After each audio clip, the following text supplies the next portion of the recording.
시청자 여러분 안녕하십니까. 신인균의 군사TV 디펜스 브리핑입니다. 오늘은 업무 과부하에 걸려있는 신인균 대표를 대신해서 편집국장인 제가 디펜스 브리핑을 대신 진행하게 됐습니다. 자, 오늘 일요일 디펜스 브리핑은 두 가지 소식을 가지고 왔습니다.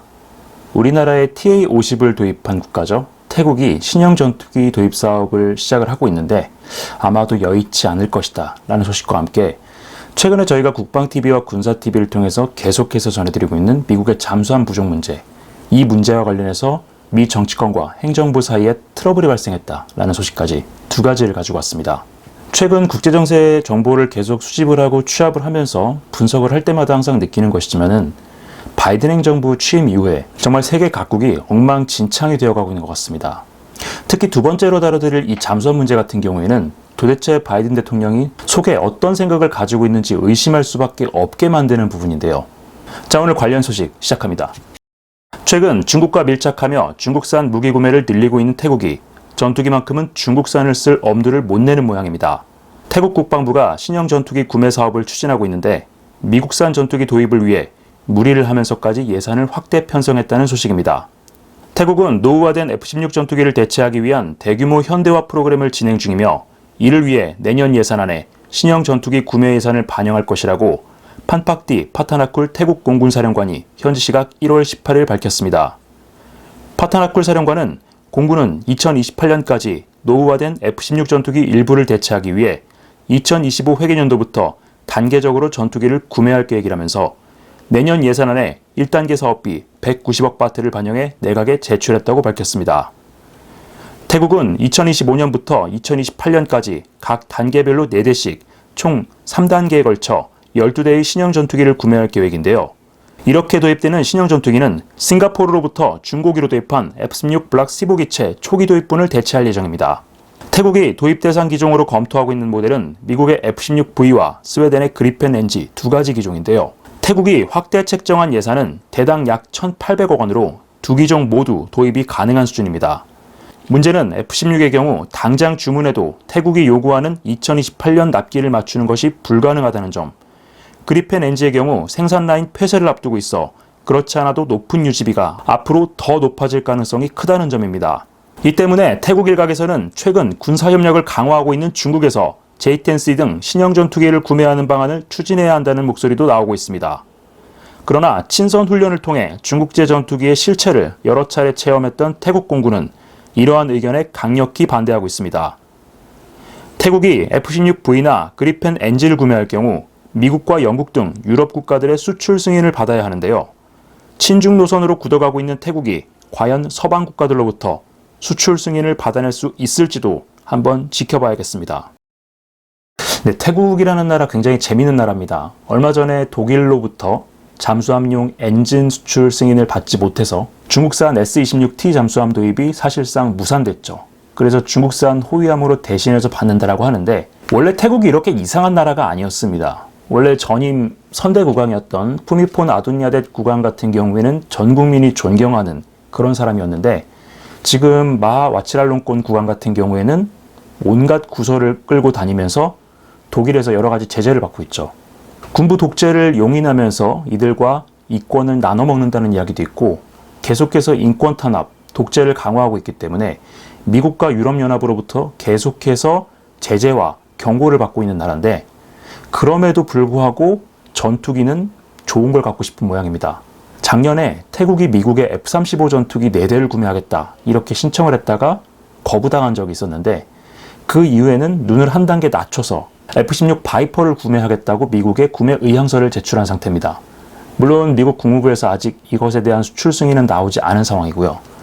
이런 분위기다 보니까 이미 태국에 그리펜 전투기를 판매했던 경험이 있는 사브가 적극적으로 판촉을 하면서 그리펜 NG를 판매하려고 하고 있습니다. 그 당시에 사브는 태국의 그리펜 전투기와 조기 경보기를 패키지로 묶어서 그 결제 대금의 일부를 태국이 굉장히 많이 수출하고 있는 냉동 닭으로 결제를 해서 화제가 됐던 적이 있었는데 일단 태국 공군은 그리펜 자체의 성능에는 만족을 하지만은 이 그리펜 NG 같은 경우에는 수출 물량이 거의 없기 때문에 차후에 후속 군수 지원 비용이 굉장히 높아질 수도 있고 경우에 따라서는 군수 지원이 안 될 가능성도 있어서 이 그리펜 NG에 대해서는 그렇게 적극적인 모습은 보이지 않고 있습니다. 현재 태국 공군에서 가장 선호하는 전투기는 F-16 바이퍼인데 문제는 지금 이 바이퍼를 주문하면 정상적인 루트를 따라가도 2028년에서 2029년에 기체를 출고받을 수 있기 때문에 25년부터 28년까지 전투기를 도입한다는 태국 공군의 플랜에는 맞지 않습니다. 그리고 지금 태국이 계속해서 중국산 무기, 방공장비, 항공기, 군함 이런 것들을 사고 있기 때문에 튀르키예 같은 경우에도 적성 국가로부터 방공장비를 샀다가 결국에는 F-35하고 F-16 판매 승인을 받지 못했죠. 결국 태국이 이 F-16 전투기를 갖고 싶다라고 한다면은 중국하고 거리를 조금 벌려야 되는데 그럴 마음은 없는 것 같습니다. 자, 그렇다면 지금 태국에게 있어서 가장 현실적인 대안은 J-10C밖에 없는데 이 J-10 같은 경우에는 2014년부터 계속 진행되어 온 태국에서 계속 진행을 했죠. 중국과 태국 공군의 연합훈련에서 성능 자체가 굉장히 형편없다라고 평가가 나왔습니다. 가장 심할 때는 4대0 완전히 완패를 당했다라고 하는데 그렇다 보니까 태국은 중국산 전투기를 그렇게 신뢰하지도 않고 이것을 구입하고 싶어 하지도 않습니다. 사실 이것을 구입하게 되면은 기존에 보유하고 있었던 서방제 전투기들하고 상호 군수 지원, 그 다음에 데이터 링크 이런 측면에서 문제가 발생하겠죠. 이제 이렇게 되면은 태국 공군에게 가장 현실적인 기체는 딱 한 가지 남습니다. 현재 태국이 경전투기 겸 훈련기로 도입하고 있는 TA-50, 이것의 업그레이드 버전인 FA-50 블록 20을 도입하는 건데요. 태국 공군이 마련한 예산이라면은 충분한 수량을 도입을 할 수도 있고 사실 지금 태국이 F-16 계열 50여 대를 대체를 해야 되는데 예산이 없어서 지금 딱 12대만 사는 거거든요. 그러니까 아예 눈을 돌려서 FA-50과 같은 전투기를 사게 되면은 현재 준비한 예산으로도 노후 전투기를 충분히 대체할 수 있는, 물론 체급은 약간 떨어지지만 태국 공군이 조금만 눈을 낮춰서 체급을 조금만 낮춘다면은 노후화된 F-16 전투기도 대체하고 안정적으로 계속 후속 군수 지원도 받을 수 있는 그러한 공군력을 확보할 수 있을 텐데 과연 태국이 어떤 결정을 내릴지 좀 더 지켜봐야 할 것 같습니다. 네, 두 번째 소식입니다. 저희가 국방TV와 군사TV를 통해서 여러 차례 그리고 지속적으로 경고를 하고 있는 그런 부분입니다. 미국의 잠수함 전력이 굉장히 부족하다라는 건데 바이든 대통령이 여기에서 이상한 짓을 하고 있다. 그래서 미 의회에서 강력하게 반발을 하고 있다는 소식입니다.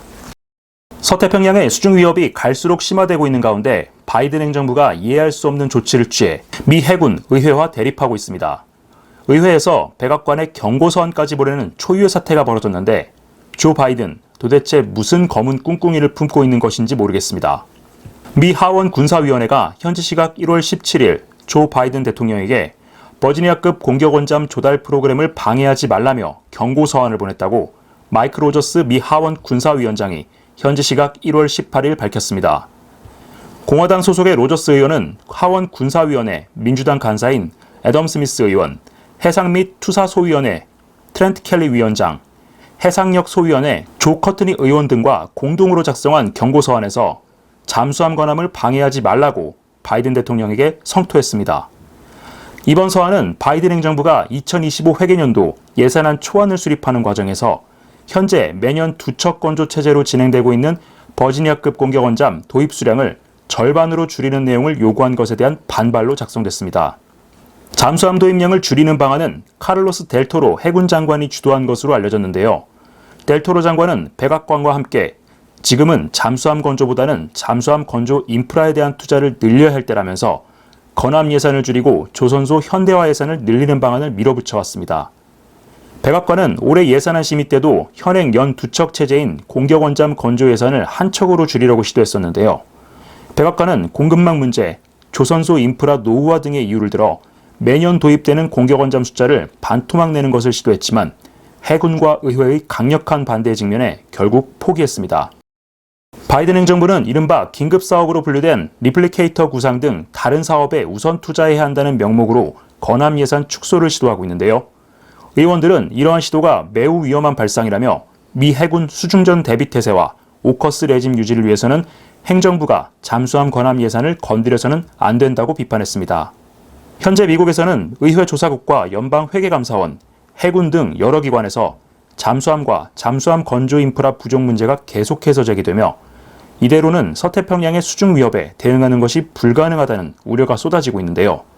미국의 생존이 걸린 문제에도 예산 삭감을 시도하고 있는 조 바이든 대통령, 도대체 그 검은 속내가 무엇인지 궁금합니다. 자, 이 그림에서 보시는 것이 미 의회에서 백악관에 보낸 서한입니다.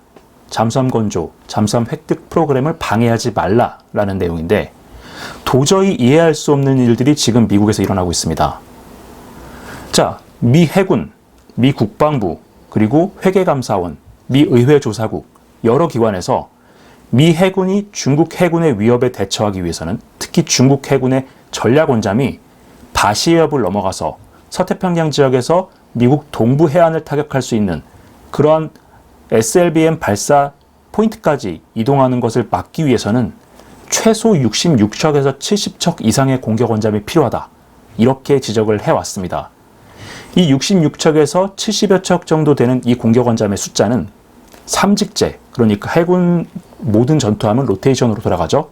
이 삼직제를 고려해서 약 20척에서 25척 정도가 가용하다고 가정을 했을 때 이 잠수함을 가지고 동북아시아도 보내고 남중국해도 보내고 베링해도 보내고 알래스카 주변도 보내고 북극해나 대서양에도 보내야 되기 때문에 미 해군의 이 작전 범위가 굉장히 넓습니다. 각 해역들에서 러시아 전략원잠 그리고 러시아 순항미사일 원잠, 이제는 러시아가 태평양 함대에 포세이돈 핵 월해를 장착한 특수목적 잠수함도 배치했기 때문에 이것들에 대해서 계속해서 헌터킬러 임무를 수행을 해야 합니다. 그리고 전 세계에 전개되어 있는 항모전단에도 한 척 내지 두 척을 배정을 해서 수중에서 어무를 해야 되는데 지금 이러한 임무를 전부 소화하는 것이 불가능할 정도로 잠수함이 굉장히 부족하다는 겁니다. 미 회계감사원에서는 현재와 같은 추세로 계속해서 잠수함 전력이 감소할 경우에 2030년대 미 해군의 버지니아급 잠수함 전체 숫자, 그러니까 LA급은 전부 퇴역하고 미 해군 공격원잠 전체 숫자가 40대 초반까지 주저앉을 수 있다라고 경고를 해왔는데, 자, 그렇다면 미 해군이 요구하는 것처럼 잠수함 건함 숫자를 계속 늘려야 하겠죠. 일단 해군이 궁극적으로 요구하고 있는 것은 1년에 4척 정도, 컬럼비아급 전략원잠까지 포함하면 1년에 4.5척에서 5척까지 만들어야 된다라는 것이 미 해군의 입장입니다. 자, 그런데 이렇게 늘려도 시원찮을 판에 바이든 행정부는 현재 2척 체제인 공격원잠 연평균 건조 숫자를 한 척으로 줄여야 된다. 이렇게 요구했다는 겁니다. 명분을 보면 일견 타당해 보입니다. 조선소 인프라가 노후화됐으니 건함 예산을 빼서 조선소 인프라를 현대화시켜야 이 조선소의 전체 생산 캐퍼시티가 늘어날 수 있다라는 것이 행정부의 입장인데, 민간 조선소죠. 사기업입니다. 사기업의 조선소 인프라를 왜 정부 예산으로 보전을 해줍니까? 그리고 이 공격원잠의 문제는 적의 세컨드 스트라이크 전력을 억제하고 감시하는 역할을 수행하기 때문에 미국 본토의 생존과도 직결된 문제입니다. 그렇다면 잠수함을 건조를 줄여서는 안 되고 더 늘려서 이 부족한 숫자를 하루빨리 채워야 되는데 이것을 줄이겠다라고 하면서 해군, 의회와 대립하고 있는 겁니다. 더 황당한 것은 이렇게 잠수함 건조 숫자를 줄이면서 호주하고 지금 오커스를 한다고 했죠. 3척의 버지니아급 잠수함을 판매할 예정인데 미 해군의 현재 인벤토리 안에 있는 그 잠수함을 빼서 주기로 했습니다. 자, 이렇게 되면 미 해군은 그 자체 공격원잠 숫자도 굉장히 부족한 상황에서 오커스라는 레짐 때문에 지금 호주가 굉장히 중국과 프렌들리하게 지내고 있는데 그 중국과 프렌들리한 그 호주에게 버지니아급 잠수함을 3척이나 내줘야 된다는 이런 황당한 상황이 벌어지는 겁니다. 제가 매주 기고하고 있는 국내 여러 신문사라든가 해외 매체들하고의 인터뷰에서 바이든 행정부가 미국의 국익에 반하는 이러한 이해할 수 없는 행동들을 계속하고 있다라는 비판을 계속 해온 적이 있습니다. 사실 이러한 비판은 바이든이 취임하기 전부터 계속 해왔었죠. 아메리카 이즈 백이 아니라 아메리카 이즈 건이 될 거다. 미국의 글로벌 패권이 위협받을 거다. 이렇게 경고를 했는데 3년 전에 예측했던 것들이 제가 생각했던 것보다 더 심각하게 벌어지고 있는 것 같아서 정말 우려스럽습니다. 문제는 이제 올해 11월이 되면 미국 대선이 있죠. 바이든도 지금 이런 식으로 나오고 있는데 만약에 트럼프 전 대통령이 백악관에 다시 입성하게 되면 저희가 심층 분석을 통해서 전해드린 적이 있었죠. 지금 바이든 행정부의 대외정책 기조가 이어지는 것보다 더 끔찍하고 최악의 상황이 우리나라에 닥치게 될 겁니다. 부디 우리 외교안보 당국자들 한반도 주변에 딱 그 상황만 보지 말고 세계에서 일어나고 있는 모든 현상들이 톱니바퀴처럼 맞물려서 돌아간다는 점을 명심하면서 각국에서 벌어지고 있는 이러한 사안들 면밀하게 분석해서 이것이 우리의 안보에 어떤 영향을 미칠지 냉정하고 신중하게 판단해서 외교안보 정책에 반영해야 할 때입니다. 오늘 디펜스 브리핑 여기서 마치겠습니다. 시청해주셔서 감사합니다.